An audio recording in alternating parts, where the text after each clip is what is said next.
Hey, folks, good evening and welcome to Phantoms and Monsters Radio, where the veil between the known and the unknown story of the time.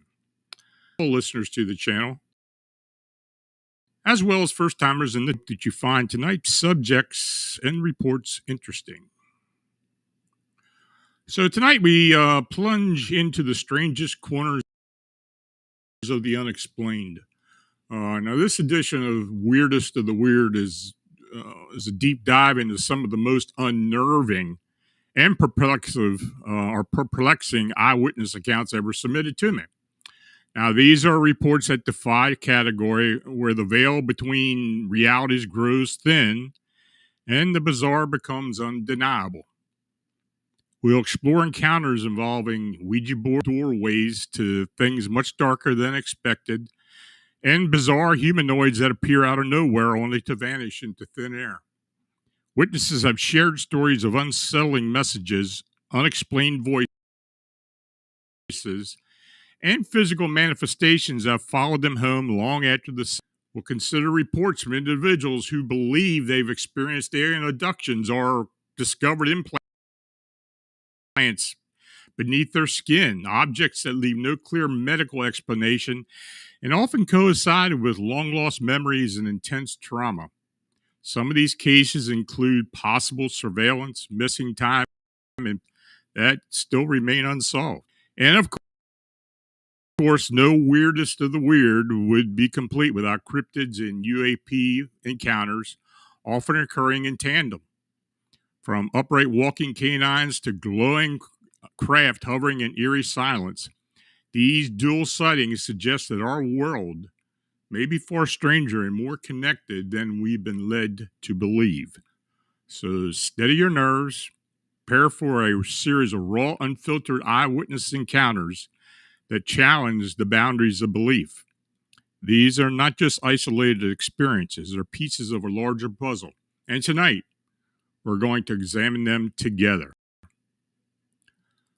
But before I mention that this channel is made possible by you clicking on the subscribe and like buttons and by sharing our programming. If you're watching us on YouTube, super chat and super thanks donations are appreciated. You can click the dollar icon located below the chat box. Other donation links are also shown in the description. Your comments and consideration are always welcome. Tell me which accounts you found interesting in the presentation or suggestions for upcoming shows. I want to thank our chat, Thomas and Mike, as well as Kevin and Mary at ESP. So, this first encounter, the witness states, it was a fall night. I live in Des Moines, Iowa. I went to sleep, waking up around 2 a.m. as I had read the kitchen clock. Something was off. It didn't feel right, so I got up to check the house. I, being a single mother with a son at the time, was concerned when I switched on the kitchen light. I looked at all the doors. They were locked. I could need to check, but no need to check. But to my horror, the door handle turned. I saw the knob turning. I was petrified, to say the least. The lock was undone right in front of my eyes. The door to the outside of the lounge room was open, and the door to the garage was now open. I walked over and checked the glazed security door. Still locked. Like the internal wooden doors opened and unlocked right in front of my eyes. I walked over and locked them, closing the door. I knew I had witnessed the abnormal. I was scared to sleep, but I did fall asleep. Now, in the morning, I found. So I went to the bathroom and pulled out with my fingers a strange bit of tissue, an organic living animal. I don't know what it was. I put it in the drain. Then my son walks into the bathroom, and to this day, it still makes me cry. He said, "Mom, I have something in my mouth." I was shocked to put my fingers in his mouth and find a replica between his back teeth and inner cheek. I took it out, and because I was next to the sink to the bathroom, it went. What happened that night? What happened to me and my son? The horror of the unknown. I speak the truth, yet I live in fear of the horror I witnessed before my eyes. What was that in my boy's mouth and mine? I only pray that my son was not harmed by something. No one believes that I speak the truth. I know what I witnessed. What I touched and what I discarded was not natural. Now, it seems to me that this was possibly an abduction scenario. These are rarely singular. Sometimes entire families over several generations repeated abductions. Now, I haven't heard back from her, and I don't know how long. I don't think she's had another encounter, but then again, who knows? I don't know what is really. So the next witness states, "Hello, I'd like to share some of my strange experience that occurred in my small hometown, which was Shickshini, Luzerne County. Maybe you can shed some light on what's been going on. Ever since I was a young child, I've been interested in the otherworldly. My sister would tell me I would shut my parents and siblings out. She said I never talked too much to anyone, to the point where I had to. She said, not related to me. She explained that I drew constantly, drawing the night sky. She said it got to the point where I drew what looked like tall gray aliens, some shorter and some in different colors. I can't remember much of my childhood, but when moving into a different house, I found a notebook that contained some of the drawings depicting exactly what my sister was talking about: aliens, aircraft, and portraits of the stars. I also had strange dreams without a visual texture, but with the feeling of fear. And what I can as intense gravitational, much like those spinning rides at amusement parks that spin and keep you against the wall with centrifugal force, but much more powerful. Fast forward years later, as a teenager, I don't take as much interest. I'm more focused on girls' school and other social gatherings.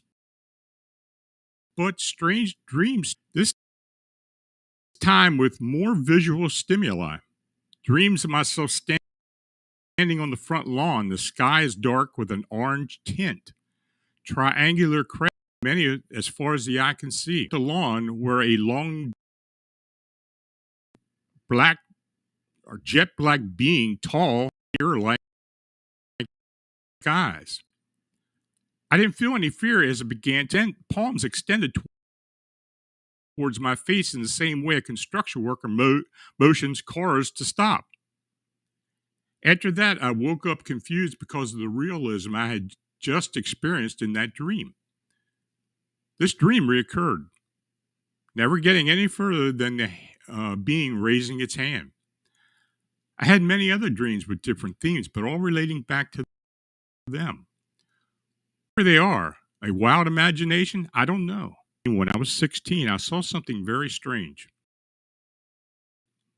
It was around 11 p.m. or 12 a.m. in July around Independence Day. I was riding my bike to my high school a mile away from my house out of boredom and not wanting to be around my intoxicated family members. A quarter mile away from my house, a four-way intersection is where I saw it. It seemed to come out of nowhere, and it was right above me at the height of about 200 feet. Glowing red-orange ball around the size of what I explained, the sky, and you see from our point of view on Earth, and copied and pasted it right above my head.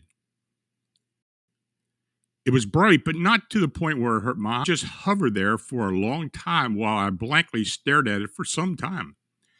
I'm not sure how long I stood there, still calm, almost hypnotized at whatever it was.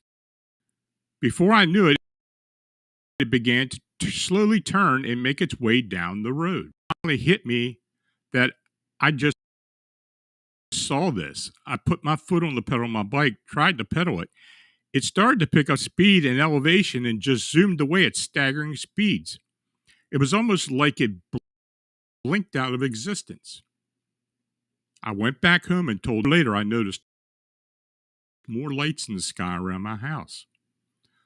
Some are exactly like the glowing orb, but at further distances. Some strobe an array of colors. Now I am aware of what jets, commercial airplanes, drones, and other known air vehicles' exterior night lights look like, and none of these orbs are like it. None of these orbs look like that. They perform maneuvers that aren't at all typical of any known craft. Their speed and quick turns were amazing.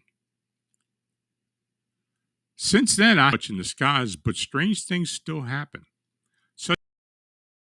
Such as at a night while I was at home alone in the January of last year.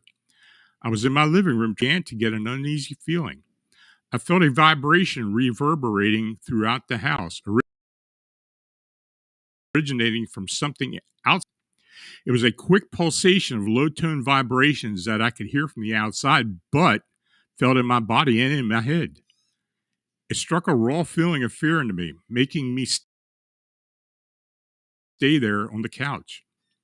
I wanted to go outside to see what it was, but the fear kept me back a minute or less, but felt like an hour. Explain these things. I'm an open book, so I will appreciate any input you have. There's much I can say to him. He's experienced as much as a lot of other people do, and that's why it's the unexplained. So who knows?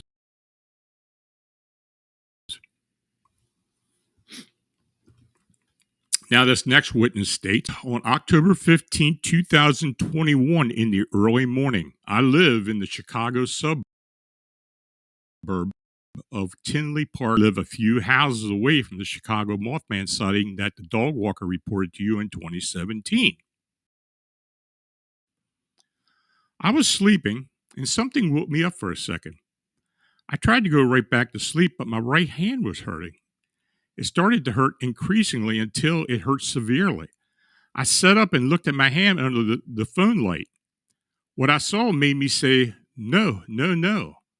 There was a pencil eraser-sized incision in my middle of my palm. The skin wasn't removed. There was still a small, like a point of a pencil-sized piece of skin attached to my hand. It had an orange liquid around the incision and a shiny liquid, like liquid Band-Aid, shiny glass-like clear liquid all over it, about the size of a dime. I couldn't believe what I saw. I have an overwhelming urge to go back to sleep, but I couldn't. I had to look at it again. I didn't want to look at it again, but I looked at it again and I knew it was not normal. I knew this was serious and real. I tried to wake up my boyfriend. I was smacking his shoulder. He said, "Go back to sleep. There's nothing wrong with you." He would not look at my hand. All I wanted to do was go back to sleep. I looked at it for a third time and just shook my head and said, "This is nuts. This is crazy. The cat must have done that." I lay back down and just would not believe what I was seeing. The overwhelming urge to go back to sleep prevailed. Why didn't I take a photo? Why didn't I wake anyone else up? Why do I touch it? I don't know. It was unbelievable.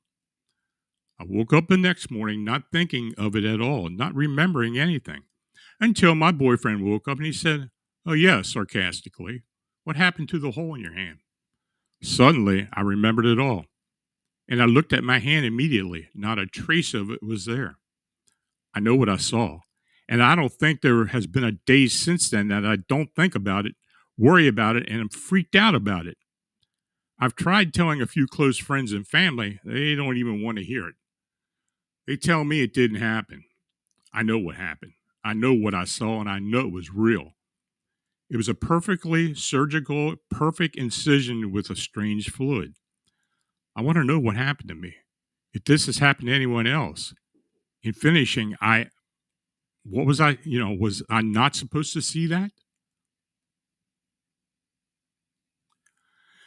So in this next account, the witness tells me, "I am a 58-year-old professional woman of color who has had visitations since I was a child.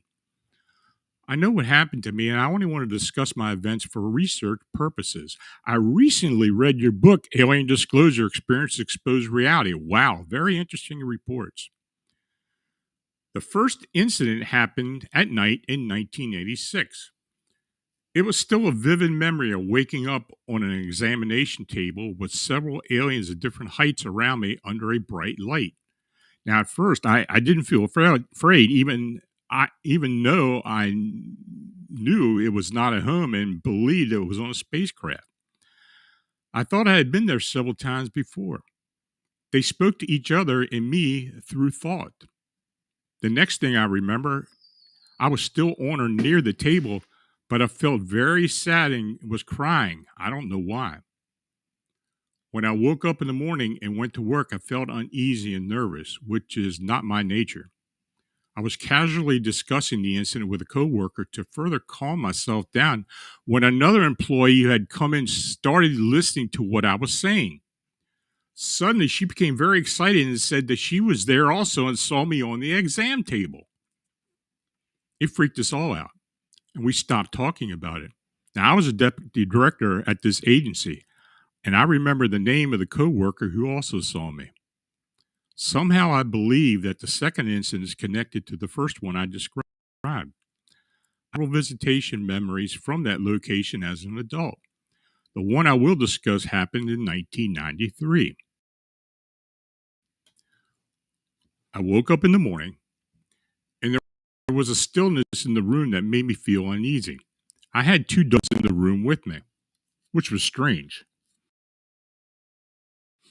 I got off the bed, and everything that had happened to me that night before came back, and I woke up to see very alien like people entering my bedroom. I was not afraid at first because the first person who entered the bedroom was my GP doctor, whom I saw regularly. The second he appeared to come in, he stepped to the side, and there were several aliens who had also entered. I immediately became scared, and the next thing I remember was being pushed up against the wall in my room. And one of them was trying to look for something through my private area. My doctor seemed to be gone as I was calling out for him, but the other aliens were on my left side and were talking calmly and telepathically to each other. There were about 4 or 5 of them in the room, and by their voices, some were female. They all seemed to be some type of doctor or medical staff and wore white clothes. The ones on the side were about 6 foot, very slender and almost angelic looking, with minor interest in me. There is more graphic detail to this, but for the sake of space and in the end, the alien found what he was looking for and removed it. I blacked out and then woke up, as stated earlier. I have no further incidents since then. Thank you. And that's all I've ever heard from this witness. I don't, no doubt, an abduction, but what did they remove? What were they looking for? This next account, the witness tells me, hello. On July 4th, 2003, in Earlham p.m., my dad and I were sitting on the roof of our house watching fireworks when the porch light dimmed and a sort of whining noise started. Our dog started barking and howling.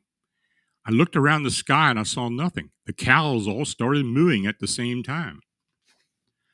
I heard a high-pitched scream, and out of the woods across the road, we saw a huge ape-like. It saw us and began running south very fast. Then I looked to the east, and I saw it. A large cube was just floating towards where the ape had fled. It was very dark and dull on the sides and very bright on the bottom. It looked almost like a window. It was glowing yellow and pulsating. I heard the radio become very static-like and change stations. Then the needle in my compass began following the tube. The object hovered for about a minute or so. It was about 200 yards away, near the cube, and vanished, as if it walked into the object. The cube ascended into the dark sky and disappeared as it swiftly traveled towards the southern horizon. I wish we had not watched this. I would have never believed it, but who knows what happened. Then I got a hold of the witness, and I corresponded with the witness, who told me that he believed the ape-like creature was about 12 to 15 feet in height. I asked if he thought it might have been a Bigfoot. He stated that he wasn't sure. He later told me that his father, who was 42 years old at the time of the incident, was never right after witnessing the passed away only a month afterwards. Now, we didn't get into detail as to how he passed away, but that does seem a bit strange. As you hear the fireworks in the back. This next witness states, every Wednesday, after I drop my son off at school, I'll take a ride up the mountains to this restaurant on my bike. It's about a half-hour ride. I live in Western Maryland.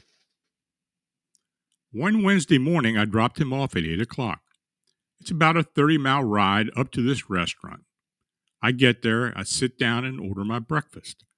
I always get breakfast there, and it says, we're not serving breakfast anymore. I said, what do you mean? Did you guys stop serving breakfast altogether? She said, no, we still serve it, but we stop at 10:30.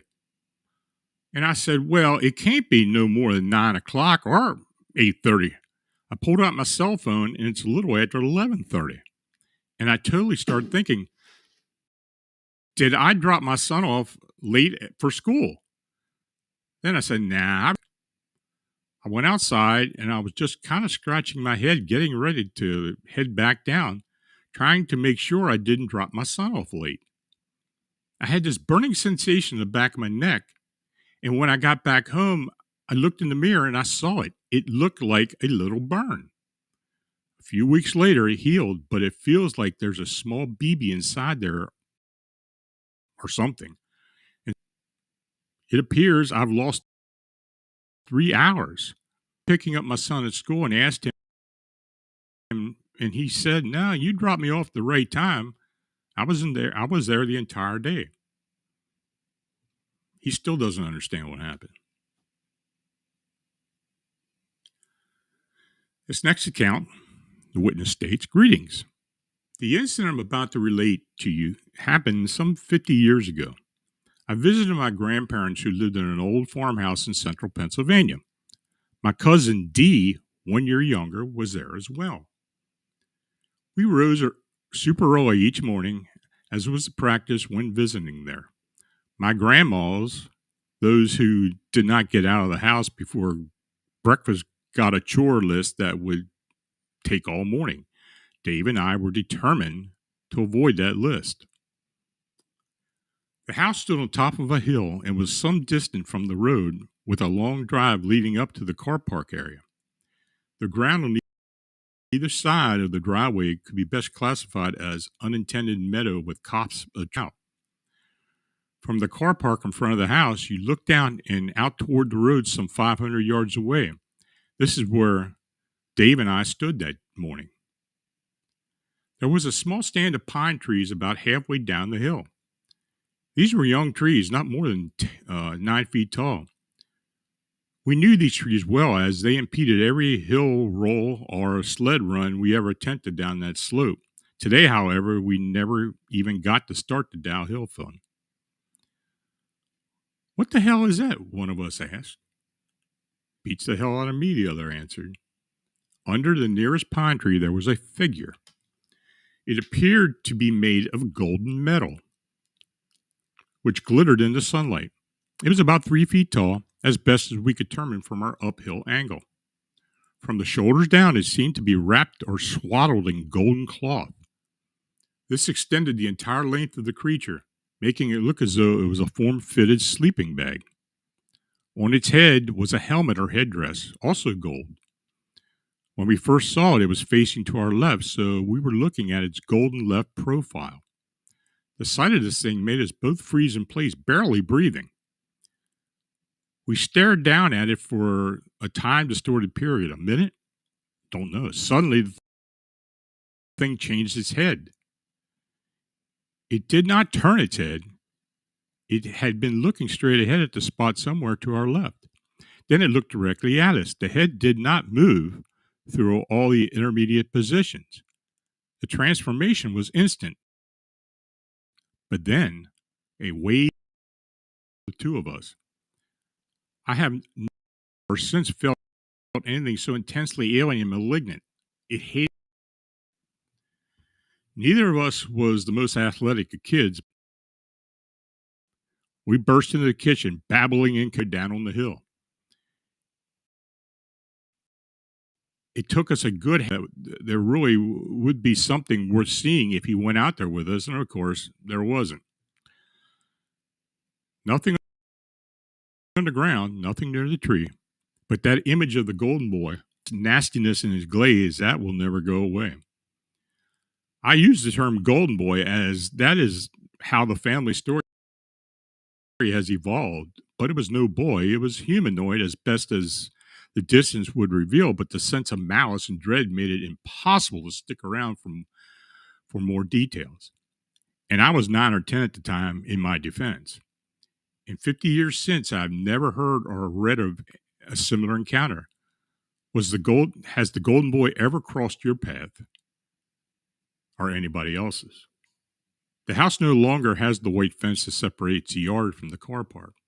There are a lot more trees now, so I had to guess at the approximate spot, and the fact that the downward slope of the land isn't evident makes guessing a bit harder, but that is close. My grandparents only rented there, and I have no idea who owns the property now. But I wonder if they took down the fence because scared kids fell over it too often. I love your site and your work that you do. Thank you. Another strange central Pennsylvania account.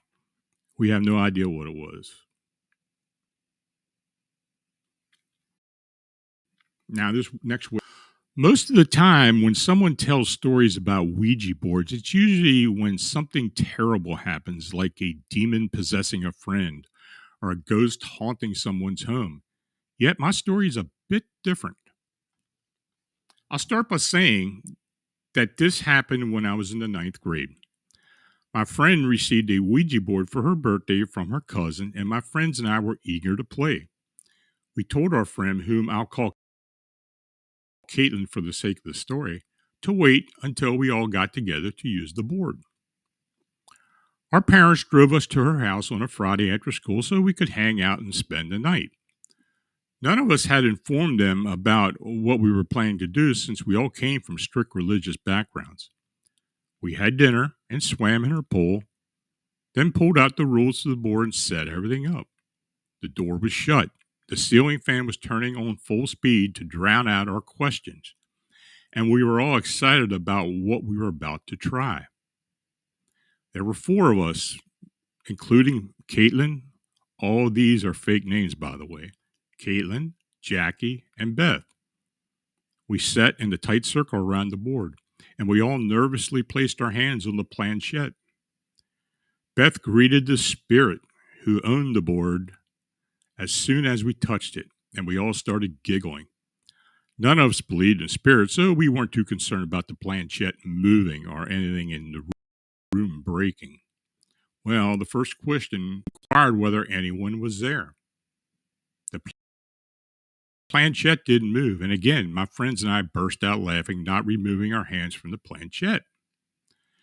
Caitlin then asked the question, "What is your name?" Suddenly, the planchette started sliding across the board. We were all freaked out, and Jackie even screamed. Caitlin began asking who was moving the piece. When no one admitted it, she got a bit angry and stared at the planchette with disgust on her face. Martha, Martha.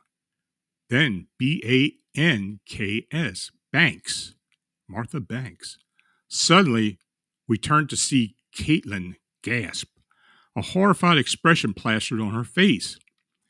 Beth laughed and asked how we came up with a name so quickly, following up with the question, "How old are you?" 61. Jackie and I noticed that Caitlin had started to cry. Silently, but close to sobbing, big tears rolling down her face. "How are you today?" she asked through her tears. Beth had noticed Caitlin's sadness as well. I asked her what was going so upset, but she didn't respond.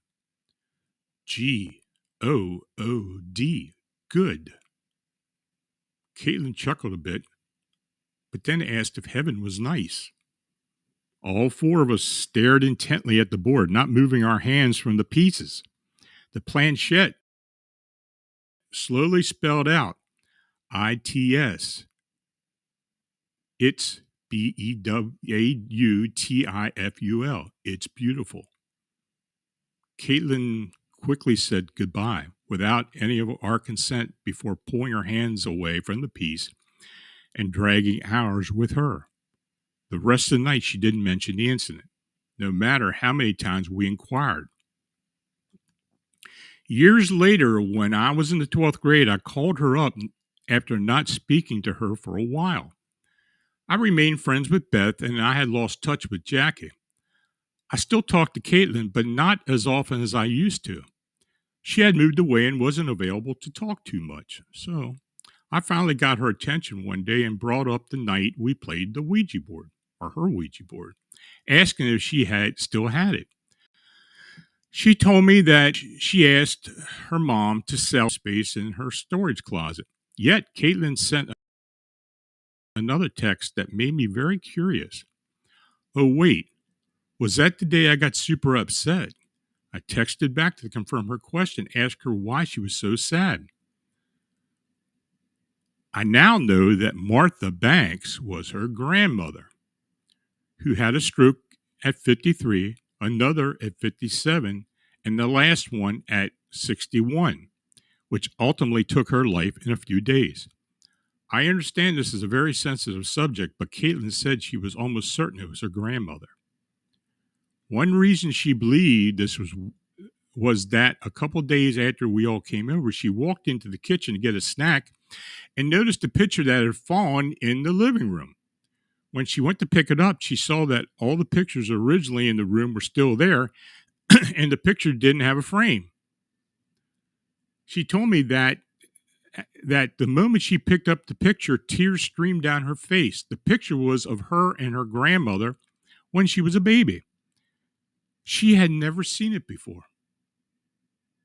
This memory always makes me lean towards Ouija boards when someone says that you shouldn't play with them.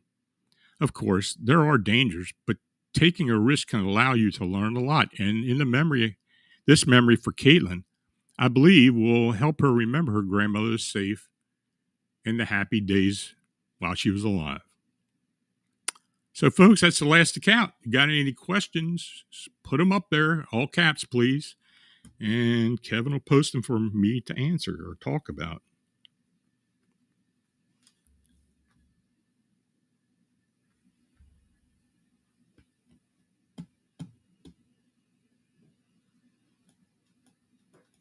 Nothing? You can talk about anything. It doesn't have to be necessarily about what I talked about because there's so many different subjects there. Oh, and by the way, I want to thank you all for those who showed up on Wednesday night. I'd like to do many more of those as we had before, and I hope a lot more of you take advantage of it and join the channel. It's only $2.99 a month, and we can have a larger discussion as we go along. Dagnammit, do you think the black-eyed kids phenomena are devils, vampires, or aliens? Something about giving them permission to let them in your house or vehicle is baffling. I think that it has something to do with some type of possession, but as to what the possessor or energy is, I have no idea. A lot of people do say, they're alien beings. When I wrote Alien Disclosure, I did not talk about black-eyed kids because I didn't know what they were really connected with alien beings or otherworldly beings at all. But yeah, I don't know what, but I think just by the way they act and the way they respond and need permission and stuff, I think it is a possession thing. But as to where it comes from, I don't know. Next question.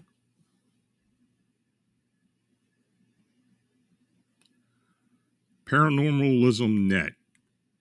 Have weird and unusual cryptids been seen with other cryptids or in areas where sightings are common? I've had a few occasional sightings of cryptids with possible other cryptids. It seems to be more spirit phenomena, not necessarily another cryptid. The fact that there have been situations where possibly they're involved with alien beings and possibly UFOs or UAPs. There's not a whole lot of them. Here in Pennsylvania, there have been two very well-known encounters like that. So it does happen on occasion. But as far as two cryptids being seen at the same place, that is unusual.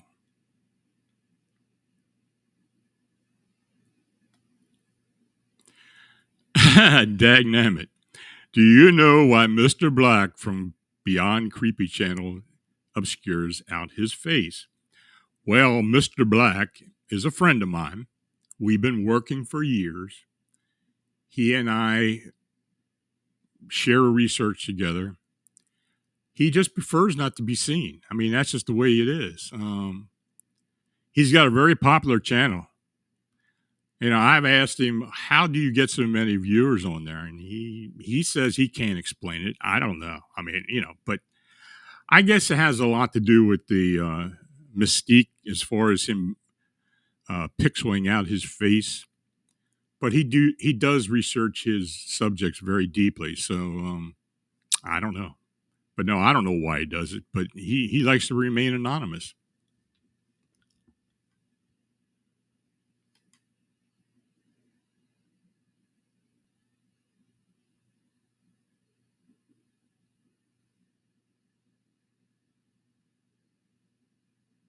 Anything else, folks?